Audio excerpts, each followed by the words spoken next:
एथ पे commission updates. 8वें वेतन आयोग की संभावित सिफारिशों के अनुसार केंद्रीय कर्मचारियों की न्यूनतम बेसिक सैलरी 18,000 रुपये से बढ़कर लगभग 34,560 रुपये हो सकती है, जिससे कर्मचारियों और पेंशनभोगियों को बड़ी राहत मिलने की उम्मीद है। पेंशन भी इसी हिसाब से बढ़कर 17,280 रुपये तक हो सकती है। महंगाई और आर्थिक परिस्थितियों को ध्यान में रखते हुए सरकार अगले साल 8वें वेतन आयोग की घोषणा कर सकती है। जुलाई दिसंबर अवधि के लिए महंगाई भत्ते में वृद्धि के बाद अब लोगों को 8वें वेतन आयोग की घोषणा का केंद्रीय कर्मचारियों और पेंशनभोगियों को बेसब्री से इंतजार है। लगभग हर 10 साल में नए वेतन आयोग की घोषणा करने की परंपरा को देखते हुए उम्मीद जताई जा रही है कि केंद्र जल्द ही इस पर फैसला ले सकता है। हालांकि अभी किसी प्रकार की आधिकारिक वेतन कब लागू होगा, ऐसा अनुमान है कि 8वें वेतन आयोग की घोषणा अगले साल की शुरुआत संभवतः 2025 के केंद्रीय बजट में की जा सकती है। एक यूनियन नेता के अनुसार ये उपयुक्त समय हो सकता है, क्योंकि पिछली बार 7वें वेतन आयोग को रिपोर्ट फाइनल करने में 18 महीने लगे थे, जिसे जनवरी 2016 से लागू किया गया था। वेतन और पेंशन में बढ़ोतरी की उम्मीद। आगामी वेतन आयोग से सरकारी कर्मचारियों और पेंशनभोगियों के वेतन और पेंशन में संशोधन की संभावना है, जो महंगाई और अन्य आर्थिक कारकों को ध्यान में रखते हुए किया जाएगा। कितना बढ़ सकता है वेतन? अगर 8वें वेतन आयोग की सिफारिशें लागू होती हैं, तो केंद्रीय कर्मचारियों का न्यूनतम वेतन 18,000 रुपये से बढ़ाकर लगभग 34,560 रुपये किए जाने की संभावना है। इसका मतलब है कि न्यूनतम वेतन में लगभग 92% की बढ़ोतरी हो सकती है। इसी तरह पेंशनभोगियों के लिए न्यूनतम पेंशन भी बढ़कर 17,280 रुपये हो सकती है। इस संशोधन के बाद सरकारी कर्मचारियों और पेंशनभोगियों को महंगाई और अन्य आर्थिक कारकों के आधार पर बड़ी राहत मिल सकती है। पिछला वेतन आयोग कब हुआ था लागू? भारत में केंद्र सरकार के कर्मचारियों को वेतन आयोग की संरचना के अनुसार उनका वेतन मिलता है। आरंभ करने के लिए 7वें केंद्रीय वेतन आयोग सीपीसी की स्थापना 28 फरवरी 2014 को भारत सरकार द्वारा की गई थी। 8वें वेतन आयोग का नवीनतम अपडेट। राष्ट्रीय परिषद कर्मचारी पक्ष केंद्र सरकार के कर्मचारियों के लिए संयुक्त सलाहकार तंत्र ने बढ़ती महंगाई और केंद्र के बढ़े हुए राजस्व का हवाला देते हुए 8वें वेतन आयोग के गठन का आग्रह किया। कैबिनेट सचिवालय को लिखे पत्र में राष्ट्रीय परिषद कर्मचारी पक्ष जेसीएम के सचिव शिव गोपाल मिश्रा ने दावा किया कि महंगाई भत्ते, डीए और वास्तविक मूल्य वृद्धि के बीच अंतर मौजूद है। उन्होंने केंद्र सरकार के कर्मचारियों के उच्च वेतन, भत्ते और पेंशन को उचित ठहराने के लिए 2015 से सरकारी राजस्व में दोगुनी वृद्धि और कर्मचारियों की संख्या में कमी का हवाला दिया। केंद्र सरकार के कर्मचारियों और पेंशनभोगियों के मूल वेतन, भत्ते, पेंशन और अन्य लाभों को संशोधित करने के लिए 8वां वेतन आयोग तुरंत गठित करने का एक और प्रस्ताव केंद्र को मिला है।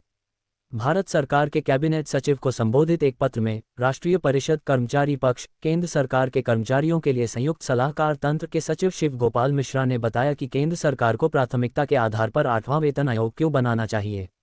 पढ़िए उन्होंने अपने पत्र में क्या कहा है। वेतन आयोग क्या है? केंद्रीय वेतन आयोग का गठन आमतौर पर 10 साल के अंतराल पर किया जाता है। वेतन आयोग केंद्र सरकार के कर्मचारियों के मौजूदा वेतन ढांचे, भत्तों और लाभों की जांच करता है और मुद्रास्फीति जैसे बाहरी कारकों को ध्यान में रखते हुए किए जाने वाले बदलावों की सिफारिश करता है। 7वें वेतन आयोग का गठन पूर्व प्रधानमंत्री मनमोहन सिंह ने 28 फरवरी 2014 को किया था। इसने 19 नवंबर 2015 को अपनी रिपोर्ट पेश की और 7वें वेतन आयोग की सिफारिशें 1 जनवरी 2016 को लागू हुईं। 8वां वेतन आयोग कब गठित और लागू होगा?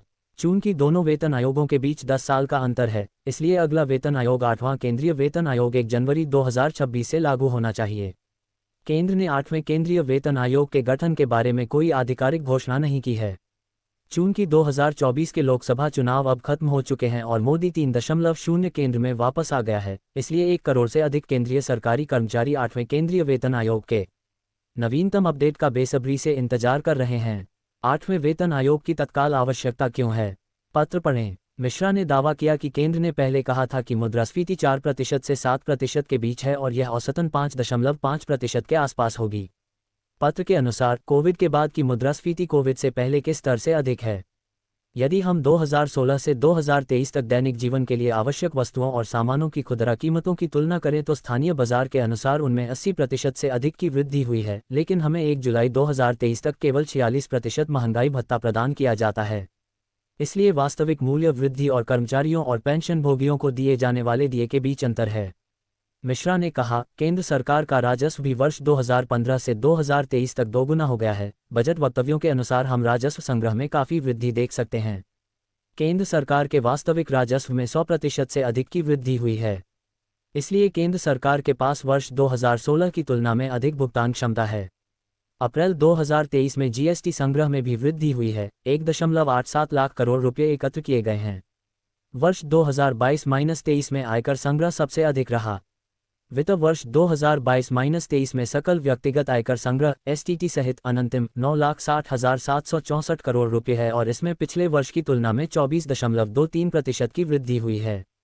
भारत का अप्रत्यक्ष कर संग्रह 2022-23 में 7.21% बढ़कर 13.82 लाख करोड़ हो गया, जो पिछले वर्ष में 12.89 लाख करोड़ था।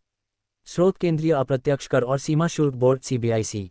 वर्ष 2023-24 के बजट अनुमान के अनुसार राजस्व संग्रह 33,60,858 करोड़ रुपये होने की उम्मीद है। 2022-23 में सकल राजस्व 30,43,067 करोड़ रुपये था।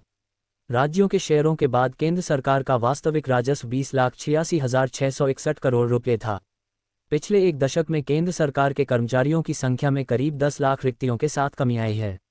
मौजूदा कर्मचारियों पर काम का दबाव है, पत्र के अनुसार। इसके अलावा पिछले एक दशक में केंद्र सरकार के कर्मचारियों की संख्या में करीब 10 लाख रिक्तियों के साथ तेजी से कमी आई है। मिश्रा ने कहा, मौजूदा कर्मचारियों पर काम का दबाव है। उन्होंने कहा, वर्ष 2020-21 के लिए केंद्र सरकार के कर्मचारियों के लिए वेतन और भत्ते पर वास्तविक खर्च कुल राजस्व व्यय का केवल 7.29% है। पेंशन भोगियों के संबंध में पेंशन पर वास्तविक खर्च कुल राजस्व व्यय का लगभग 4% है।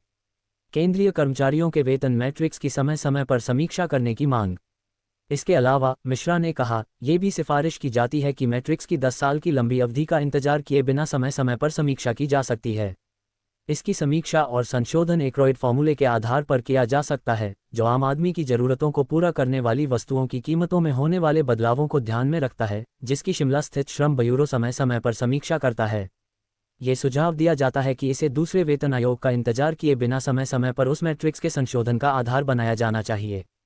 पुरानी पेंशन योजना बहाल करने पर अभी तक कोई निर्णय नहीं। पत्र में कहा गया है, सरकार ने अब तक न तो उपरोक्त सिफारिशों को स्वीकार किया है और न ही 8वें केंद्रीय वेतन आयोग का गठन किया है। केंद्र सरकार के कर्मचारियों और पेंशन भोगियों का डीए पहले ही 1 जनवरी 2024 से 50% तक पहुंच चुका है। मुद्रास्फीति और मूल्य वृद्धि को देखते हुए डीए तत्व 50% को पार कर जाएगा।